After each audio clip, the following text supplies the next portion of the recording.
Hey everyone, James here with another interview on the road to Bologna. We've only got 2 weeks to go, so that means there's not a lot of time left before the event to get stories of the players and attendees out there. Today's guest is Blevins, a commentator that Riftbound fans will know very well from appearing on Turn 'Em Sideways, as well as the Winning Point podcast. We took quite a while to talk about his start with TCGs, casting and how that reflects across the different games he's worked on, as well as preparation for Bologna. And Blevins was kind enough to give us the exclusive first look at what deck he'll be playing at the event. As with everything YouTube, like and subscribe, leave a comment on who else you think I should interview ahead of the event, and thank you for watching. Here is my chat with Blevins. Hey everybody, welcome to another interview on the road to Bologna. James here, joined by Blevins, who I'm sure many of you in the Riftbound community are familiar with. Blevins, how are you doing today? Doing great. Thanks for having me on. Yeah, of course. As I said in my first interview with Ethan Wild, I wanted to just interview kind of a who's who of people going to Bologna, whether that's pro players, broadcasters, content creators, people who are integral to the Riftbound community. So I thought I kind of have to approach you, Blevins, and kind of you tick so many of those boxes as somebody Oh, who. I thought you were going to say I want to interview those people, and also we have Blevins this week. Hey, this is the first time we're chatting. I'm not that shady. I'm not that shady on day one. Maybe give it a couple of weeks. Maybe at Bologna I will be. But yeah, I figured you're somebody that really kind of embodies a lot of Riftbound at the moment. I see you popping up all over the place. So I wanted to get your thoughts on your start in Riftbound and how that Yeah, ties into your previous games that you've worked on. yeah, absolutely. It depends on how far back you want to go. We can go all the way back if you'd From like. Okay, from the very beginning, I will try to keep this condensed. So been a Magic player for longer than a lot of people that are Mm-hmm. probably listening have been alive. Early 2000s is when I started playing Nice. Magic. And it was kitchen table when I was younger in middle and high school, which is I don't think that there's middle school in the UK, Mm. but it's when you're like 12 or 13 years old.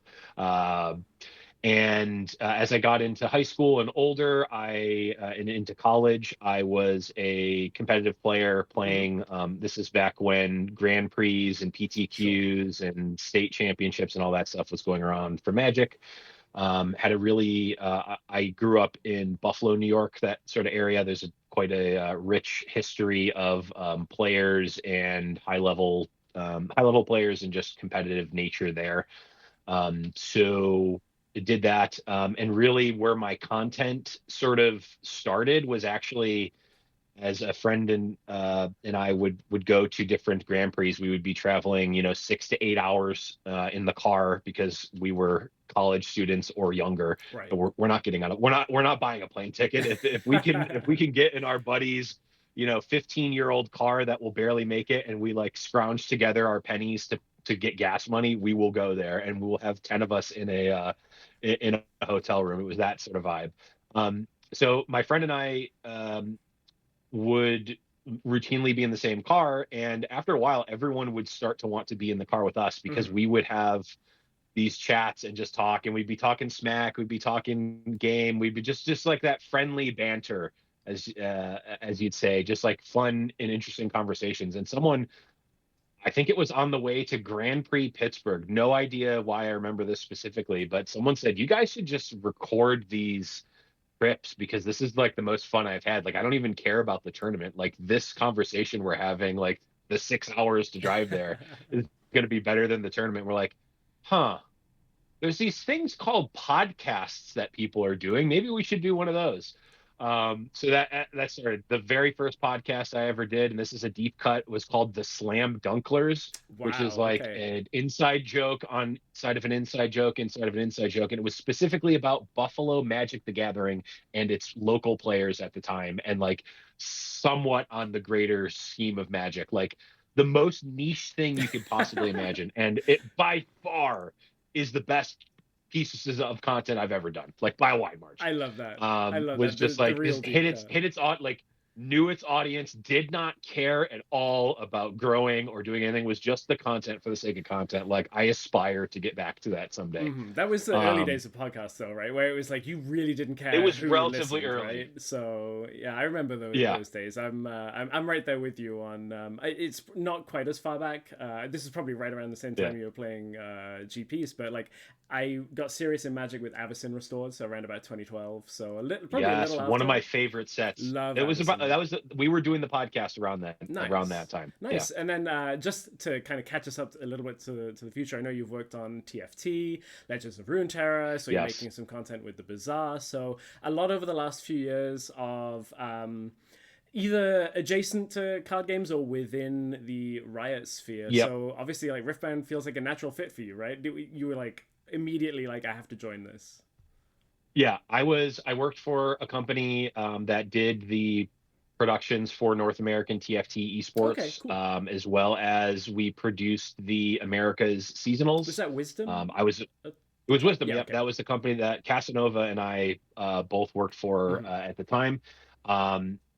Casanova and I started doing Legends of Runeterra content before we worked there, and we're doing different events and casting things before that. So we were in lore. Then we got the ability to and the privilege to work with Riot on some of their products, the seasonals and a variety of TFT and also Wild Rift stuff as well.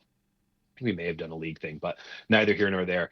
So yeah, was super ingrained in Legends of Runeterra. Had a podcast as well. So and then once that game sort of shifted focus from a 1v1 competitive game, which is where our sort of passions were, I sort of grew apart from the game. They stopped really doing the seasonals in the same way. This also coincided with me finding a different job where I was actually a whatnot streamer for 2 years. Okay. So yeah, I was opening card packs, mostly Magic the Gathering, for about 2 years.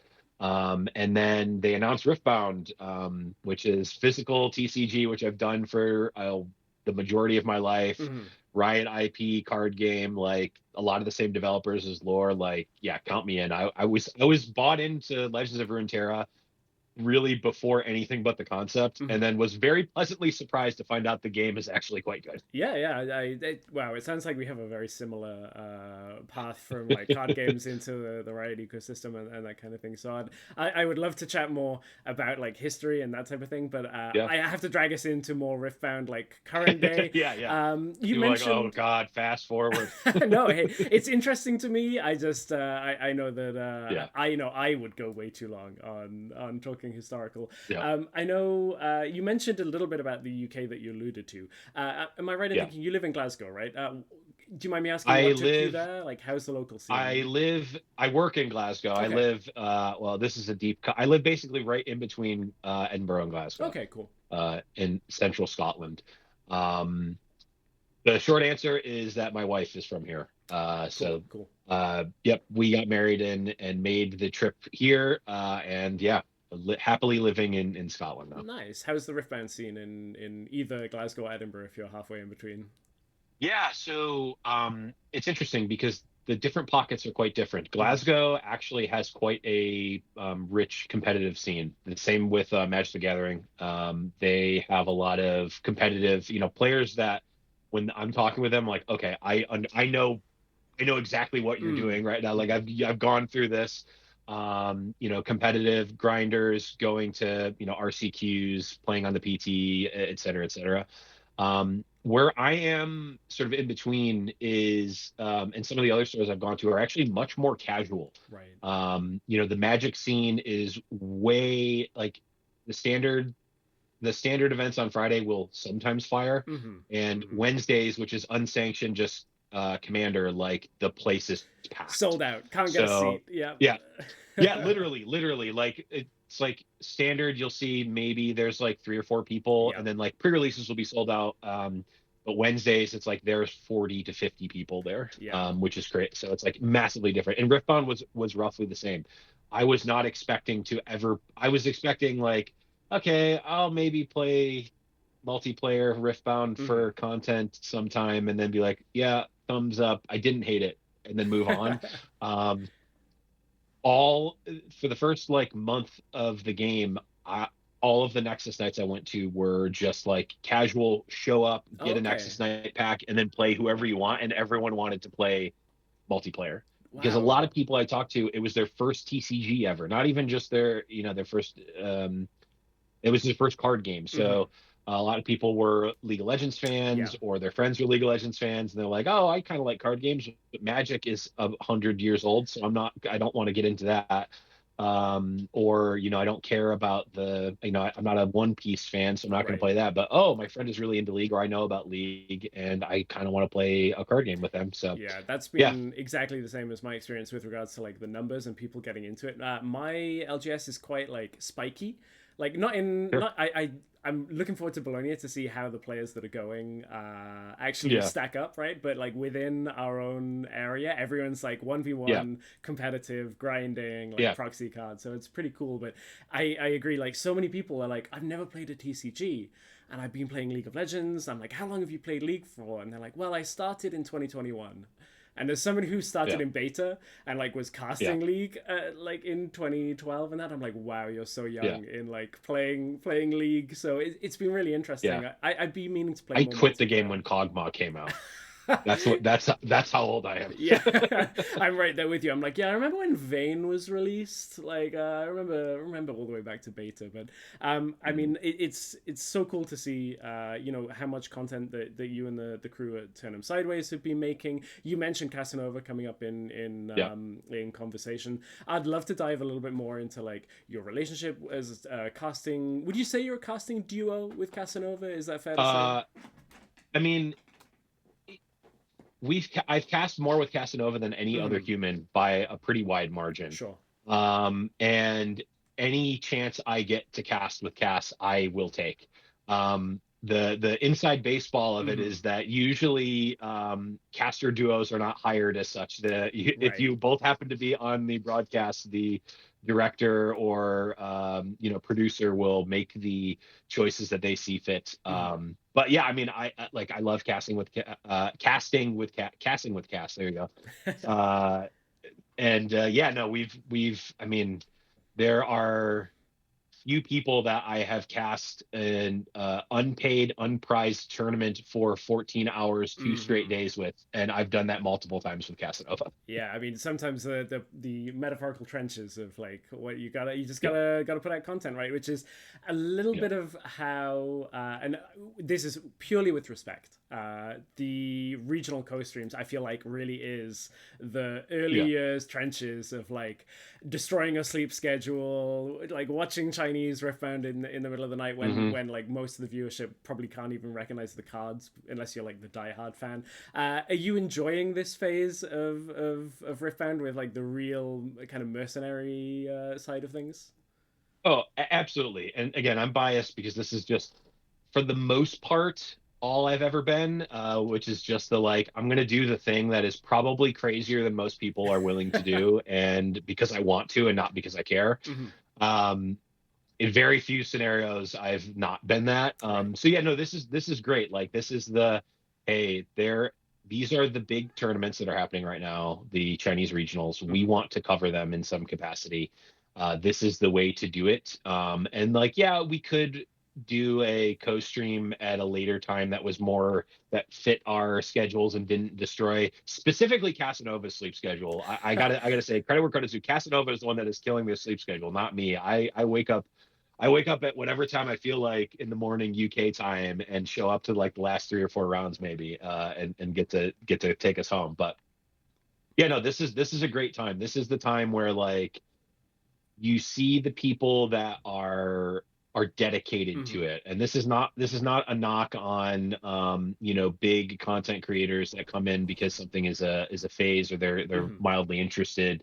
Like those people are great too. Like I want everyone to come in Right. to Riftbound, to whatever game. Like that's great. But seeing the people that are out there, week to week, like yourself, like Silent Night, like I know Max is taking a break right now, but Hmm. Max Tapera, Runes and Rift guys, like I'm missing a lot too. But like I see those people, like we all see each other, right? Like Yeah. you see the people that are out there putting out the content consistently because for the love of the game.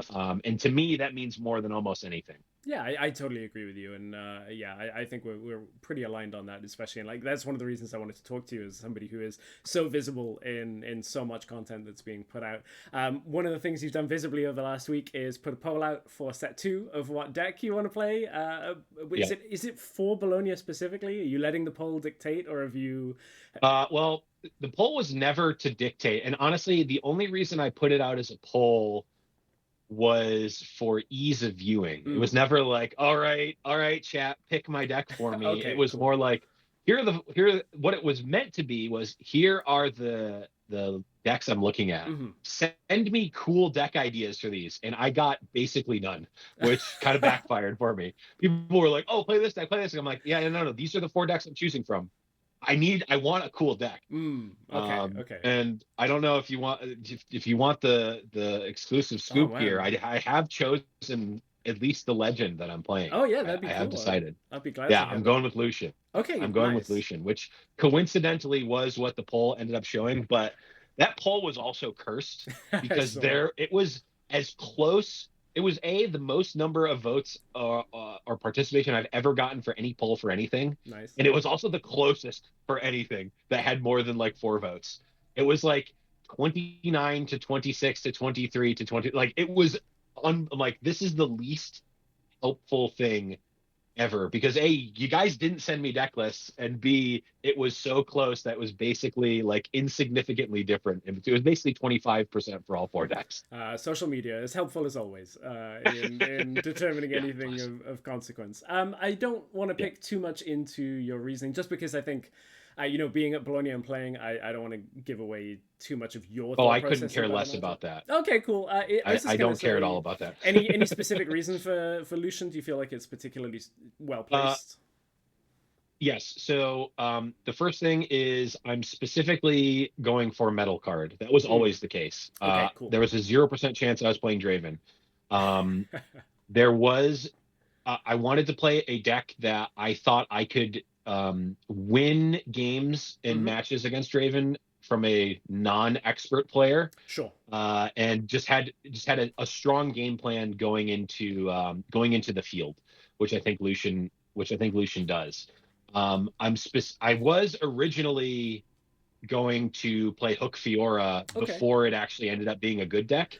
Right. Like I saw the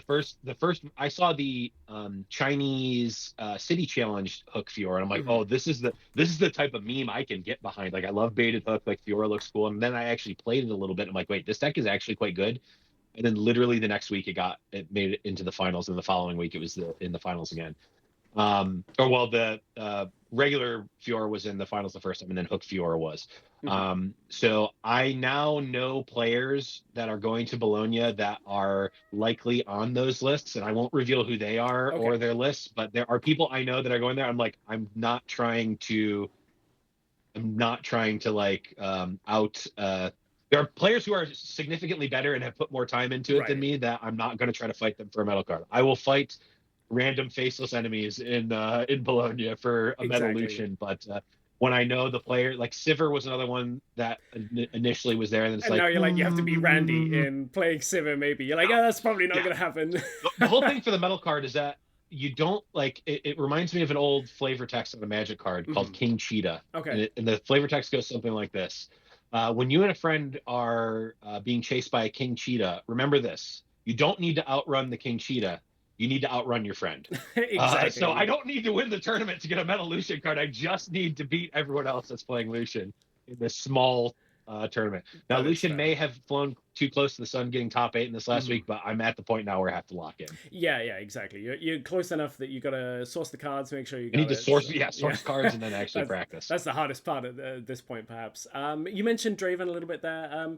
Do you, as somebody who's watching a lot, analyzing a lot, do you feel like players are starting to figure Draven out? I know we've had the State of the Game article. Maybe we can crush these two things together, where I don't necessarily think we're at the people haven't used all of the tech to figure Draven part out that the devs want us to believe, but I do think people are starting to realize the play patterns around like not just conquering with a 1 might unit into a Draven that will just score 3 points and score, draw cards off it. Do you feel like that's accurate, that people are at least starting to understand it a little bit better? Absolutely, to an extent. Now, I've been quite vocal about it since the beginning, that like I'm not even opposed to people saying, and I don't even necessarily disagree with people saying that Draven is overwhelmingly the best deck. That may be the case. I have problems with people saying it after 0 tournaments have been played, and we've not seen high-level players play against other high-level players. And I'm not trying to knock the Chinese players that are on the co-streams, but we have not seen a consistent level of expert play combating Draven. And the times that we have, the decks have looked impressive, and then maybe there's one misplay that puts Draven back in. Draven absolutely gives you a wide berth as the Draven player to like, there's no wrong way to play most of your turns. You're just going to end up being, bearing them in card advantage and big dudes. And on the other hand, playing against Draven, there is almost no wiggle room for missteps at all. Compounded with what is often what people often see as a mistake, but when you really analyze it, is just a different calculation to make. It's like, are you playing around switcheroo or edge of night or fight or flight or rebuke, or what combination of those 2 cards are you playing around, or tide turner? Like all those things do just different enough of a changed combat in a different enough way that you have to at some point choose. And really high skilled players are going to be able to have read the texture of the game leading up to that and make that determination. And going back to poker, I know I'm doing all these deep cut references. Pocket aces doesn't win every single hand of poker, right? It is the best hand to have. You have the highest chance. The more times you have pocket aces, the more times you're going to win. But you can't look at a hand where you lose with pocket aces and be like, overrated. Not a good hand anymore. In the same way that like, player made the highest percentage play here and it didn't work out. In the long run, they're going to win more than they're going to lose, but we're analyzing it as this one snapshot, and that's just not a good way to analyze that. And it's always so much easier when you have perfect information on the game as a viewer, right? Like I think people perhaps also don't necessarily think about it from that perspective. Some people will have some experience playing in streamed games or playing on broadcast at all, or being on broadcast at all. It is like an exam at every moment, because you have people like watching your move and being like, how could you not think about this one thing? And you're like, okay, I was thinking these 10 other things at this time, and it just didn't come. As you said, you take the high percentage that you're thinking of. So I definitely, and after 14 hours of play on the first day, going into another 10 hours on the second day, like it changes a lot of factors that you can't see just reading the like annotation of the game afterwards. It's why when I'm looking at players playing in a feature match, I'm always like erring a little bit on the side of caution, just because clearly they're playing with a line in mind, and it might not necessarily be the line, because I can see what's in someone's hand, right? So it's always interesting to see discussion on people and misplays and that type of thing.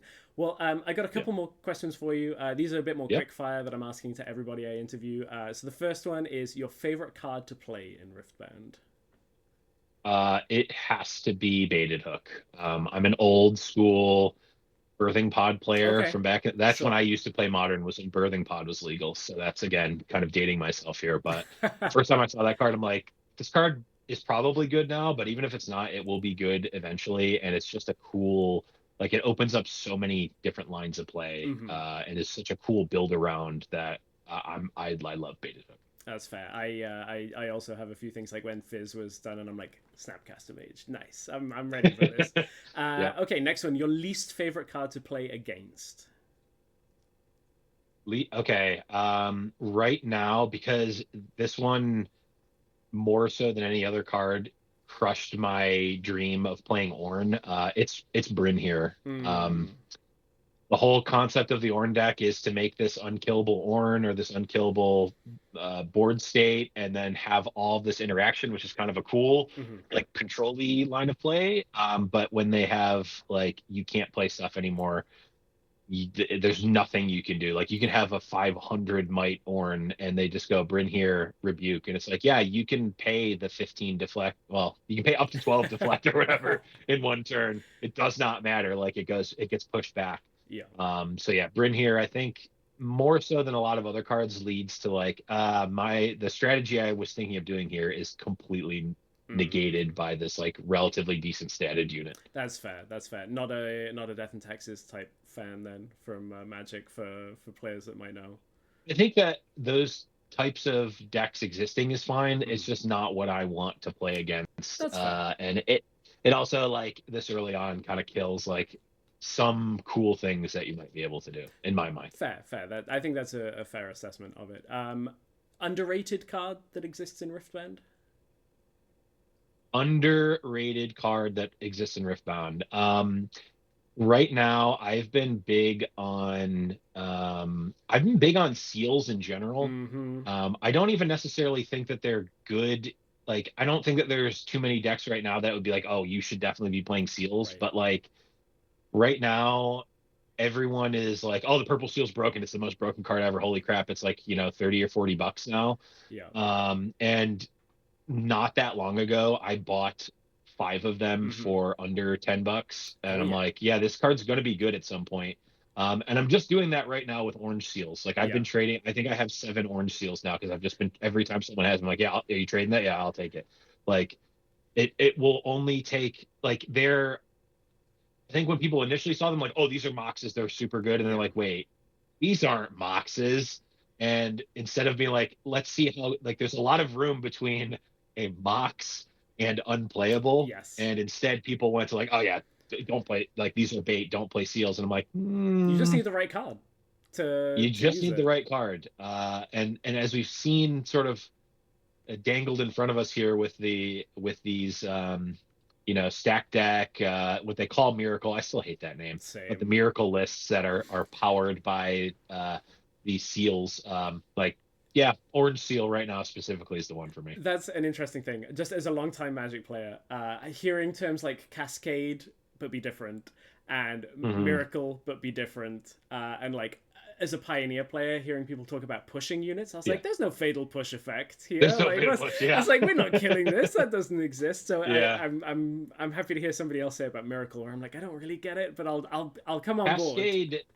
Cascading at least makes sense when you use the literal definition of the word cascade. Exactly. Miracle is a reference to Miracle Rogue in Hearthstone, where the deck kind of plays similarly. Like it almost makes sense, but it's still bad. Like Casanova and I were back in the day with Legends of Runeterra, where we were coming up with crazy names like Bald Eagle and Pinky in the Brain and TLC and all these things, and like I just need the Riftbound community to rise together and come up with better names than just copying a 12-year-old Hearthstone deck that is kind of similar. Very fair. Talking about other games coming into Riftbound, one of the other questions I'm asking is there one effect from another game that isn't yet in Riftbound that you would like to see?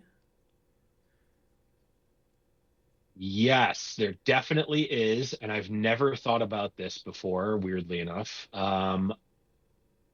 This is a boring answer, but it's the first thing that came to mind, so I'll go with it. Cycling is one that is just like you can have, because for me, I love limited play, and I don't think that the first few sets were designed super much with limited in mind, even though I'm eagerly looking forward to playing my pre-rift kit, my pre-rift event here in a couple hours. Nice. But cycling is an ability, if you don't know, it's basically you can pay a cost to discard the card from your hand to draw a new card. Super simple, but it is a really effective like way to add a little bit of extra value to a card, when like you can have a gigantic card that is maybe super niche, or like a sideboard card that is super niche, but you know, if it's not good in your hand right now, I can discard it to draw a new card. Super boring answer, but No, I like that I flexibility. think it's fair, and maybe the game could have ways of, the way that, like, again, another term like stack in how it's used in Miracle Mm, decks at the moment, where it's like you're putting it at the bottom of the deck and not changing it. Maybe if there is a way of like recycling to the bottom, then you at least get to reuse it again later. Yeah, I think it's an interesting one. Mine is always Coco. yeah, Collected Company is a Magic card for people that don't yeah, know. I know you'll know it. hmm Where when I saw yeah. Rek'Sai, I was like, yes, we're getting Coco, and then I played it, and I'm like, no, we're not getting Coco. No, we're not. No. No, it's nowhere near. It's, the thing is that a lot of the Riftbound devs, if not all of them, are old MTG Yep. players, so they know better a lot of times. Like we got Birthing Pod, but it is tame Birthing Yes. Pod. Like this is the we played with the prehistoric saber-tooth tiger version of Birthing Pod. This is the House Cat Yeah. version. That is very fair. Okay. Last thing before I let you go. Where can people find you? Where can people see your content? Oh, yeah, great question. Love this question. You can find me mostly on the Turn 'em Sideways YouTube channel. I do a show called The Winning Point, which is, I would imagine, where a lot of people have seen me before.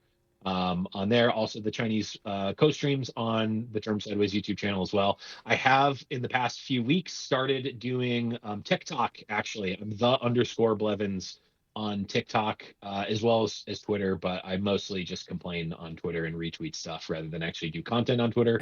And I also have a YouTube channel, which is the Blevins without the underscore, which I have been doing some gameplay videos for IRL reasons. The past few weeks, I have not been able to do those, but I have been posting, basically been reposting my TikToks as YouTube Shorts. So, Fair. yeah, those are the best places to find me. Cool. Great. Well, thank you so much for taking the time to chat with me. I look forward to meeting you in person for the first time in Bologna, and yeah, good luck in the tournament for the best of Lucian card. Yeah, thanks for having me. I appreciate it. I look forward to meeting you as well. Thanks, Blevins.